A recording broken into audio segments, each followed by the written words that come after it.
Art immersif, affect et émotion, l'expérientiel 1, a une longue route. Il faut savoir que à la fin de l'installation interactive, et précisément lors de ma soutenance de thèse, on m'a dit: Ah, mais ça vous aurait pas intéressé d'envisager l'affect, d'aller plus loin dans l'expérience esthétique et tout ça. Alors j'ai répondu: Écoutez, on ne peut pas tout faire dans une thèse, déjà c'est assez substantiel, mais j'en prends bonne note pour le futur. Et puis, j'ai eu le goût de poursuivre plus loin ma recherche. Donc, je me suis dit, tiens, si j'envisageais d'examiner le rôle de l'affect et de l'émotion en art immersif, donc aller plus large que l'art interactif, ça pourrait être drôlement intéressant. Et j'ai bénéficié d'une bourse du Fonds québécois de recherche en société et culture, ce qui a fait que j'ai pu me consacrer pendant 2 ans à cette recherche-là, qui était supervisée par Brian Massoumi, qui est un expert de l'affect. Alors, j'ai baigné là-dedans, j'ai lu sur l'affect, j'ai continué à expérimenter des œuvres plus immersives, certaines aussi interactives, et je me suis dit, mon Dieu, mais il y a un univers à décrire, et c'est comme ça que ça a commencé. Donc, j'ai commencé cette recherche-là en mai 2014 jusqu'en avril 2016. Mais déjà en 2015, je me suis dit, bon, j'écris des articles, tout ça, mais ce serait peut-être bien de déjà envisager la production d'un livre. Comme ça va me permettre, au lieu de faire des recherches à gauche, à droite, puis chercher le lien entre ces recherches-là, je fonctionnais comme si c'était des chapitres de livres, ce qui m'a amené à décrire, vraiment examiner, approfondir la notion de l'affect. L'affect étant non pas l'affect au sens psychanalytique, mais l'affect au sens, je dirais, plus physiologique, atmosphérique, les forces, les qualités, les intensités. Donc, quand on arrive dans un lieu où il y a une œuvre immersive, on s'immerge là-dedans et par moments, il y a plus d'immersion que d'autres avec certains dispositifs. Mais il y a les affects qui circulent dans l'atmosphère, qui nous traversent le corps, et c'est ça que je voulais examiner. Mais en même temps, ceci dit, on a toujours une certaine réaction physiologique au niveau de la perception. Il y a des choses qui peuvent nous intéresser, il y a des choses qui peuvent nous rebuter. Alors, il peut y avoir des réactions émotionnelles.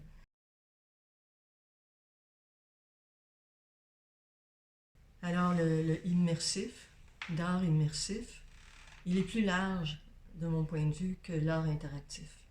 Parce qu'on peut être dans une œuvre immersive sans avoir à manipuler un dispositif interactif. Donc, l'immersion, j'aimais bien l'idée de pouvoir élargir le type d'œuvre à expérimenter.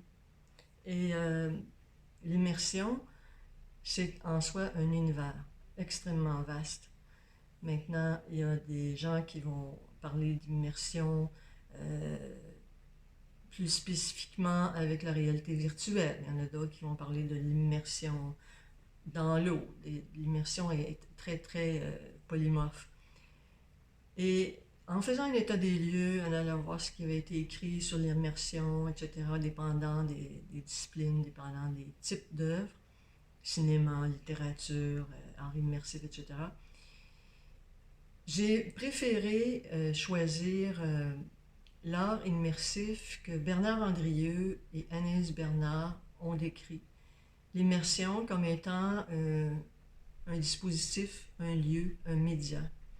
Parce qu'on a beau être dans un lieu immersif, ça ne veut pas dire que nous sommes en immersion avec une...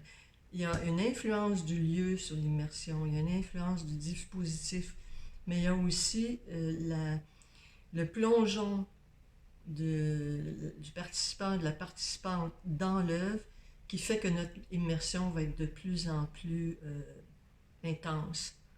C'est ça qui m'intéressait. Et j'ai fait une belle découverte à travers leur recherche, c'est que lorsque nous sommes en immersion, on peut avoir différents états comme l'immersion, quand l'élément entre en nous. L'immersion étant plus quand le corps est entouré de quelque chose. L'immersion, c'est quand l'élément rentre dans le corps, mais aussi l'hybridation. Et je dirais que la découverte ultime, c'est la notion d'immersion. On n'a jamais vraiment été capable de décrire ce qui se passe à l'intérieur du corps quand on est en immersion. Et je trouve que l'art immersif, interactif ou non, est un bon laboratoire pour plonger dans une œuvre et sentir qu'est-ce qui se passe à l'intérieur du corps.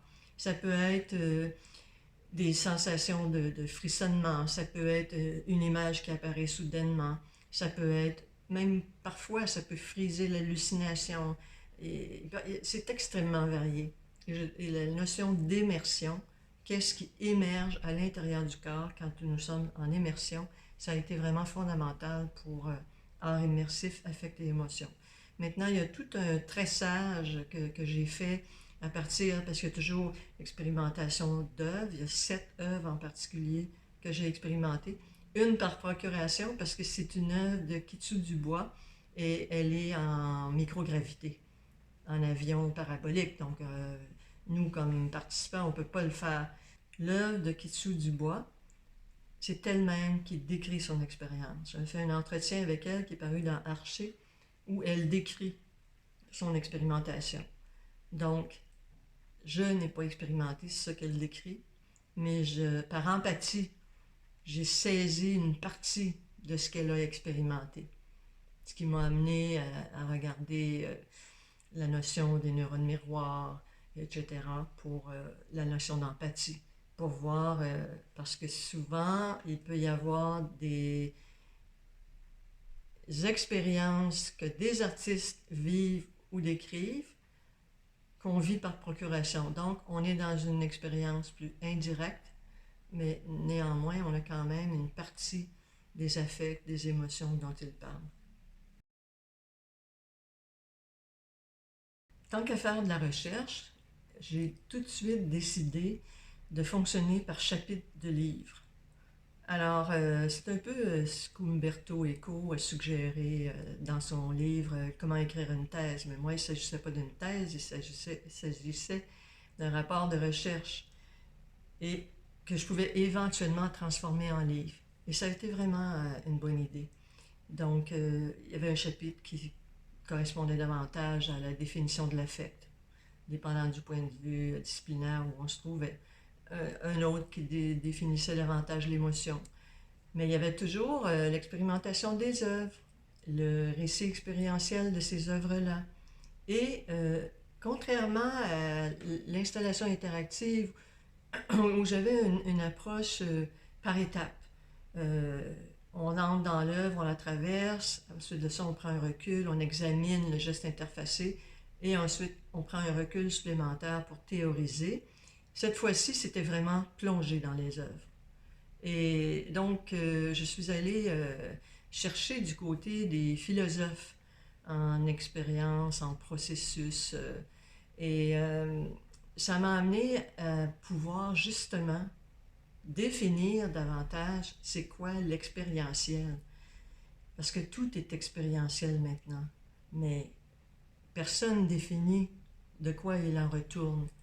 Alors moi, je me suis dit, je veux faire l'exercice de pouvoir rattacher l'expérience première, c'est-à-dire l'expérience quand on s'immerge dans une œuvre, avec un peu de recul, on la revit, et la description, on fait un récit expérientiel, et comment on peut aller chercher des notions dans la banque du savoir, c'est toujours la même chose, qui vont nous aider à approfondir ce qui est plus de l'ordre de l'intuition lors de l'expérience d'immersion dans les œuvres. Art immersif, affect et émotion. À l'origine, ça a été un manuscrit d'environ 400 pages. C'était sur l'art immersif, l'expérience immersive et interactive entre affect et émotion, entre art et vie. Parce qu'il y a eu aussi à travers cette recherche des événements comme la naissance de mon neveu mon petit-neveu prématuré, où je l'ai accompagné en néonatologie pendant 3 mois, 3 après-midi par semaine, qui a complètement bouleversé ma notion d'immersion, d'interactivité, d'affect et d'émotion. C'est arrivé en janvier 2015. Donc, ce qui était prévu pour être un seul manuscrit, j'ai rapidement compris que ce serait 2 tomes. Un tome davantage axé sur l'art immersif, j'en ai parlé, et un autre tome sur le corps en état d'alerte. Néanmoins, les deux sont l'expérientiel, tome 1, tome 2.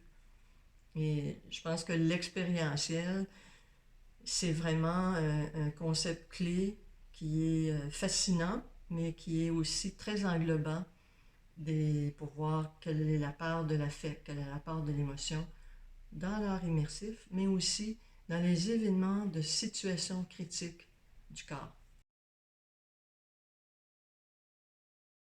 Les 2 tomes, art immersif et corps en état d'alerte, vont intéresser un public assez large.